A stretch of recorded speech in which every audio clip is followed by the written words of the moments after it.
नमस्ते, हमारे YouTube channel मंथन हिंदी में आपका स्वागत है।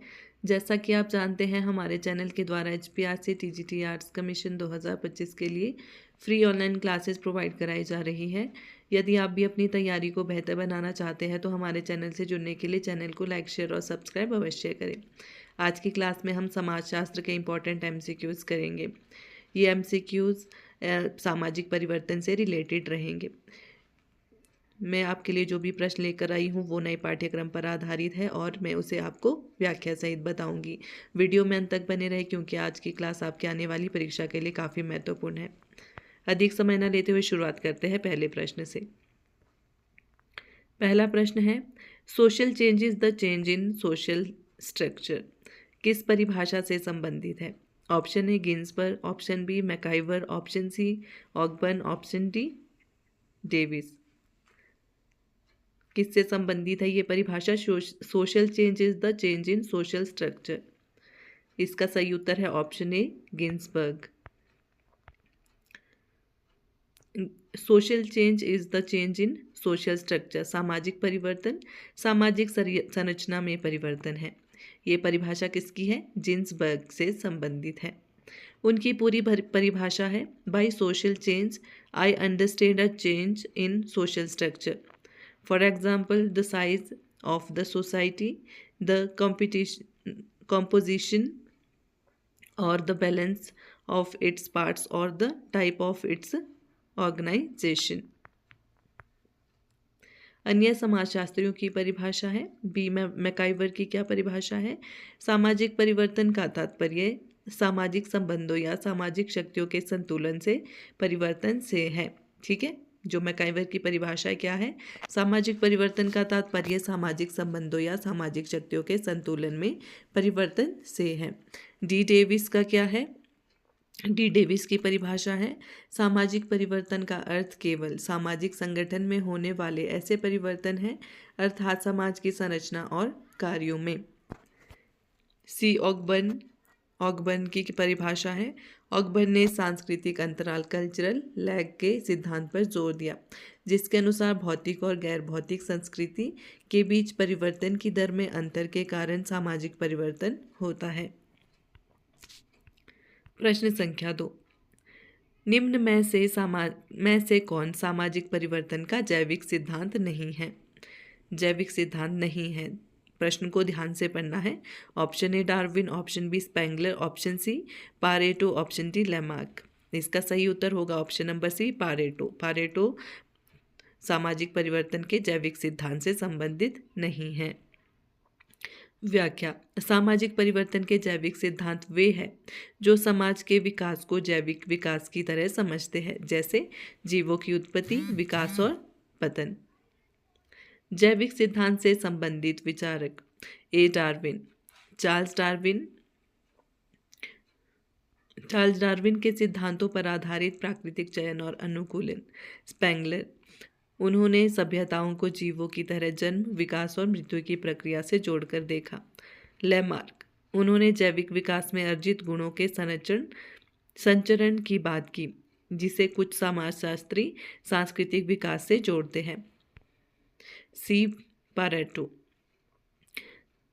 विल्फ्रेडो पारेटो ने इलाइट थ्योरी और सर्कुलेशन ऑफ इलाइट्स पर जोर दिया।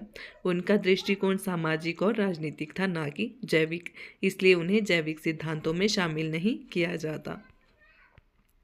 प्रश्न संख्या 3, साइक्लिकल थ्योरी ऑफ चेंज किससे संबंधित है? Option A Comte, option B Sorokin, option C Marx, option D Weber. किससे संबंधित है साइक्लिकल थ्योरी? संबंधित है सोरोकिन से। ऑप्शन बी इसका सही उत्तर होगा। व्याख्या, सोरोकिन ने अपनी पुस्तक सोशल एंड कल्चर डायनेमिक्स में यह सिद्धांत प्रस्तुत किया, जिसमें उन्होंने तर्क दिया कि समाज रैखिक रूप से प्रगति नहीं करते, बल्कि सांस्कृतिक मानसिकता के 3 मुख्य प्रकार है। प्रकारों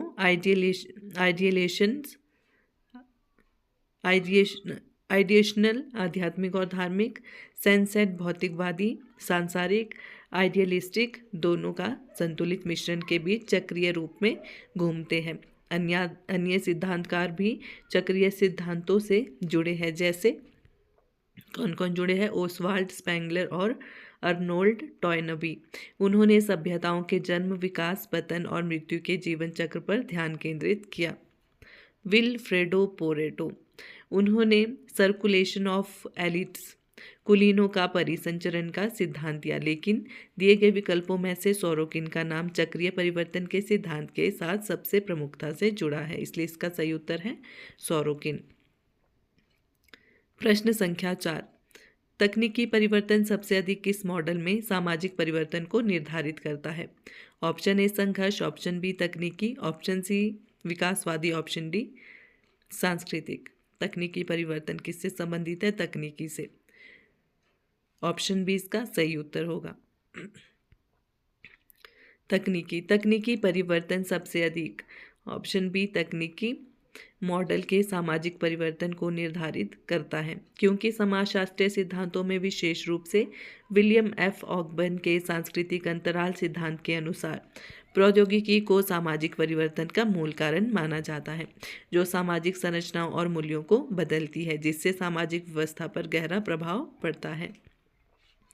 विस्तार से देख लेते हैं तकनीकी मॉडल क्या है। टेक्नोलॉजिकल मॉडल यह मानता है कि प्रौद्योगिकी में नवाचार, खोज और प्रसार सामाजिक परिवर्तन को संचालित करने वाली प्राथमिक शक्ति है। ठीक है, क्या है तकनीकी मॉडल? प्रौद्योगिकी में नवाचार, खोज और प्रसार सामाजिक परिवर्तन को संचालित करने वाली प्राथमिक शक्ति है। यह पर्यावरण को बदलकर, लोगों के जीवन के तरीकों को बदलकर और सामाजिक संस्थाओं के अनुकूलन को मजबूर करके समाज को बदलती है, जिससे सामाजिक परिवर्तन में गति तेज होती है। विकासवादी मॉडल यह सामाजिक विकास को एक क्रमिक प्रक्रिया के रूप में देखता है, लेकिन यह मुख्य रूप से प्रौद्योगिकी पर केंद्रित नहीं है, बल्कि जैविक विकास के समान भिन्नता और चयन पर जोर देता है। संघर्षवादी मॉडल, कन्फ्लिक्ट मॉडल, यह सामाजिक परिवर्तन को संसाधनों और शक्ति के लिए संघर्षों के परिणाम के रूप में देखता है, न कि मुख्य रूप से प्रौद्योगिकी के रूप में। सांस्कृतिक मॉडल, कल्चरल मॉडल, यह सांस्कृतिक मूल्यों और मानदंडों में बदलाव पर ध्यान केंद्रित करता है, लेकिन तकनीकी मॉडल बताता है कि अक्सर इन सांस्कृतिक परिवर्तनों का कारण तकनीकी प्रगति होती है। प्रश्न संख्या 5, किस समाजशास्त्री के अनुसार सामाजिक परिवर्तन का प्रमुख कारक वर्ग संघर्ष है? Option A Weber, option B Marx, option C मार्सन्स, ऑप्शन डी दुर्खिम। इसका सही उत्तर है option number B, Marx, Karl marks.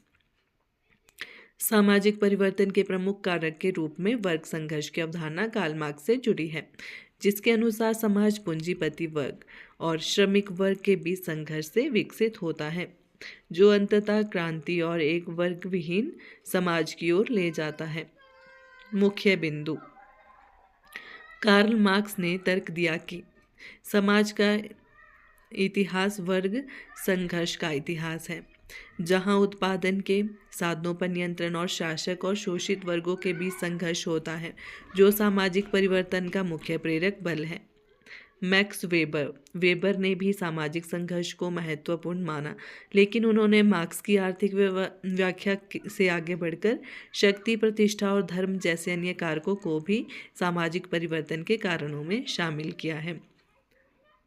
टालकॉट person संरचनात्मक कार्यात्मक सिद्धांत से जुड़े हैं और सामाजिक परिवर्तन को सामाजिक व्यवस्था के भीतर संतुलन और कार्यात्मक आवश्यकताओं से जोड़ते हैं, न कि मुख्य रूप से वर्ग संघर्ष से। एमिल दुर्खिम ने सामाजिक एकता और श्रम के विभाजन पर ध्यान केंद्रित किया, जिसे उन्होंने सामाजिक परिवर्तन का एक प्रमुख कारण माना, न कि वर्ग संघर्ष का। प्रश्न संख्या 6, इवोल्यूशनरी थ्योरी का प्रमुख तत्व है? ऑप्शन ए अचानक परिवर्तन, ऑप्शन बी योजनाबद्ध सुधार, ऑप्शन सी क्रमिक प्रगति, ऑप्शन डी चक्रीय पुनरावृत्ति। इसका सही उत्तर है ऑप्शन सी क्रमिक प्रगति।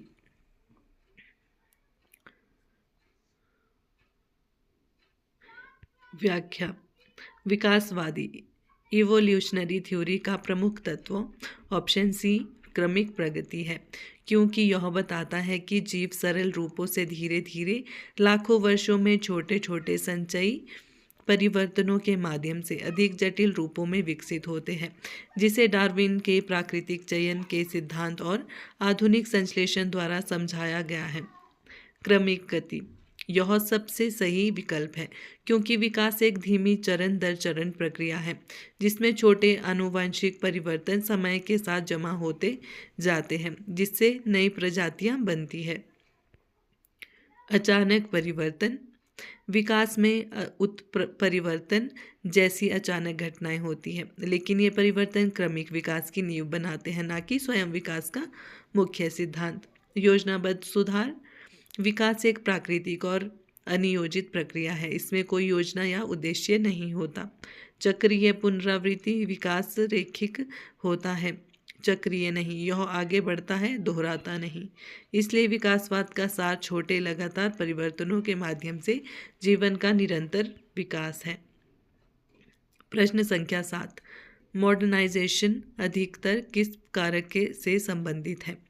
ऑप्शन ए औद्योगिकरण, ऑप्शन बी जातिगत विभाजन, ऑप्शन सी सामंतवाद, ऑप्शन डी सामुदायिकता। मॉडर्नाइजेशन किससे संबंधित है? औद्योगिकीकरण से। ऑप्शन ए इसका सही उत्तर होगा। व्याख्या आधुनिकीकरण एक सामाजिक प्रक्रिया है, जिसमें पारंपरिक समाज आधुनिक समाज में रूपांतरित होता है। यह प्रक्रिया मुख्यतः औद्योगिकीकरण से जुड़ी है। औद्योगिकीकरण क्यों?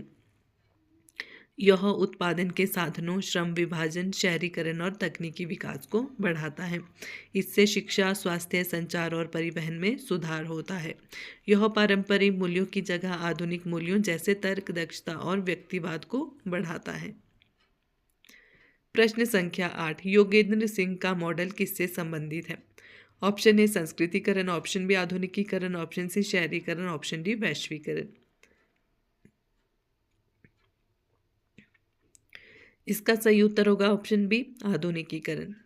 व्याख्या योगेंद्र सिंह का मॉडल भारतीय समाज में आधुनिकीकरण की प्रक्रिया को समझाने के लिए विकसित किया गया था। उन्होंने यह विश्लेषण किया कि भारत में परंपरा और आधुनिकता किस प्रकार एक दूसरे के साथ अंतःक्रिया करते हैं। प्रमुख कृति उनकी प्रसिद्ध पुस्तक मॉडर्नाइजेशन ऑफ इंडिया ट्रेडिशन 1973 में यह मॉडल प्रस्तुत किया गया। योगेंद्र सिंह के आधुनिकीकरण मॉडल की विशेषताएं। यह मॉडल संश्लेषणात्मक है, जो परंपरा और आधुनिकता के बीच संघर्ष को नहीं बल्कि संवाद और समायोजन को दर्शाता है। उन्होंने बताया कि भारत में आधुनिकीकरण पश्चिमीकरण के समानार्थी नहीं है, बल्कि यह एक स्वदेशी प्रक्रिया भी हो सकती है। उन्होंने संस्थागत द्वैतवाद की बात की, जैसे परंपरागत परिवार व्यवस्था के साथ साथ आधुनिक शिक्षा प्रणाली का सह अस्तित्व। अन्य विकल्प क्यों नहीं? संस्कृतिकरण ऑप्शन ए में है संस्कृतिकरण, यह MN श्रीनिवास से संबंधित है। ऑप्शन सी में था शहरीकरण, यह आधुनिकीकरण का एक पहलू हो सकता है, पर योगेंद्र सिंह के मॉडल इससे सीमित नहीं है। ऑप्शन डी में था वैश्वीकरण, यह एक समकालीन प्रक्रिया है, जबकि योगेंद्र सिंह का मॉडल मुख्यतः भारतीय संदर्भ में परंपरा और आधुनिकता के संबंध को समझाता है। प्रश्न संख्या 9, वेबर किस प्रकार के परिवर्तन पर जोर देते हैं? ऑप्शन ए आर्थिक, ऑप्शन बी धार्मिक, ऑप्शन सी राजनीतिक, ऑप्शन डी तकनीकी। वेबर किस प्रकार के परिवर्तन पर जोर देते हैं? धार्मिक परिवर्तन पर। ऑप्शन बी इसका सही उत्तर है। व्याख्या मैक्स वेबर ने सामाजिक परिवर्तन में धार्मिक मूल्यों और विश्वासों की भूमिका पर विशेष बल दिया। उन्होंने यह सिद्ध किया कि धार्मिक विचारधाराएं विशेषकर प्रोटेस्टेंट धर्म धार्मिक अर्थ धर्म आर्थिक और सामाजिक संरचना को प्रभावित कर सकती है। प्रमुख कृति है इनकी the Protestant ethic and the spirit of capitalism में वेबर ने बताया कि कैसे प्रोटेस्टेंट धर्म की नैतिकता ने पूंजीवाद के विकास को प्रेरित किया। वेबर का दृष्टिकोण क्या था? उन्होंने आर्थिक निर्धारणवाद को चुनौती दी। उनके अनुसार धार्मिक विश्वास जैसे परिश्रम, अनुशासन और आत्मनियंत्रण में आधुनिक पूंजीवादी समाज की नींव रखी। अन्य विकल्प क्यों नहीं? ऑप्शन ए में था आर्थिक यह कार्ल मार्क्स के दृष्टिकोण से जुड़ा है। ऑप्शन सी में राजनीतिक, वेबर ने राजनीति पर लिखा जरूर लेकिन सामाजिक परिवर्तन के कारण के रूप में नहीं। ऑप्शन डी में था तकनीकी, ये ऑकबर्न जैसे विचारकों से संबंधित है। प्रश्न संख्या 10, द्वंद्वात्मक भौतिकवाद किस सिद्धांत पर का आधार है? Option A Weberian, option C मार्क्सवादी, option C Durkheimian, option D सांस्कृतिक। जो द्वंद्वात्मक भौतिकवाद है वो मार्क्सवाद से संबंधित है। ऑप्शन बी इसका सही उत्तर है। व्याख्या, डायलैक्टिकल मटेरियलिज्म कार्ल मार्क्स और फ्रेडरिक एंगल्स द्वारा प्रतिपादित मार्क्सवादी सिद्धांत का दार्शनिक आधार है। द्वंद्वात्मक भौतिकवाद क्या है? यह विचारधारा बताती है कि सामाजिक परिवर्तन और ऐतिहासिक विकास का मूल कारण वस्तुगत भौतिक परिस्थितियां होती हैं, ना कि विचार या चेतना। यह हेगेल के द्वंद्ववाद को भौतिकवादी दृष्टिकोण से पुनः परिभाषित करता है। प्रमुख तत्व, थीसिस प्लस एंटीथीसिस सिंथेसिस। समाज में विरोधी शक्तियों के संघर्ष में नया सामाजिक ढांचा उत्पन्न होता है। वर्ग संघर्ष, इतिहास की गति उत्पादन के साधनों और वर्गों के बीच संघर्ष से तय होती है। अन्य विकल्प क्यों नहीं? वेबेरियन, यह वैचारिक और धार्मिक कारणों पर बल देता है। दुर्खिमियन, यह सामाजिक एकता और सामूहिक चेतना पर केंद्रित है। कल्चरल, यह सांस्कृतिक और प्रतीकों की प्रभा को प्राथमिकता देता है, ना कि भौतिक परिस्थितियों को। आशा करती हूँ आपको क्लास अच्छी लगी हो। धन्यवाद।